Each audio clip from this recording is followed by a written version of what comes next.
ఎంత దారుణం అయ్యా. ఏ సంబంధం లేని నాకు బెయిల్ ఇచ్చారు. మా అన్నయ్యతో నామినేషన్ వేయించి ఆయన చంపేసి అది ప్రెసిడెంట్ ఖాతాలో వేసేసారు. ఒక నిండు ప్రాణాన్ని తీసేశారు కదయ్యా.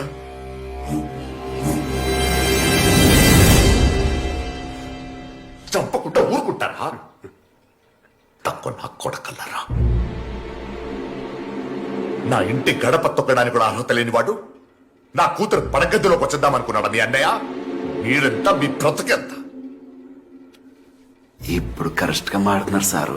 ఇదయ్యా మీ అసలు రూపం. అవునరా, వినబడుతుందా చౌటు నా కొడక? నేను చెప్పానని తెలుసు కదా, ఎందుకు అప్పడారా నన్ను? ఇది తెలియగానే మిమ్మల్ని చంపేద్దామని బయలుదేరాను సారు. కానీ అనుకోకుండా మిమ్మల్ని లారీ గుద్దేసింది. సాబతుకులో ఉన్న మిమ్మల్ని వెంటనే ఆసుపత్రికి తీసుకెళ్ళా. మీకు సానా సేవలు చేశాను సారు. మీ ఒళ్ళు తుడిసా, మీ బట్టలు ఉతికాను, ఆఖరికి ఈ సేరులతోనే మీ ఉచ్చ కూడా తీశాను. మీ గడ్డం గీకేటప్పుడు నా చెయ్యి మీ గొంతు దగ్గర ఇలా పొడికేది సారు. ఇలాగే ఉనికేది.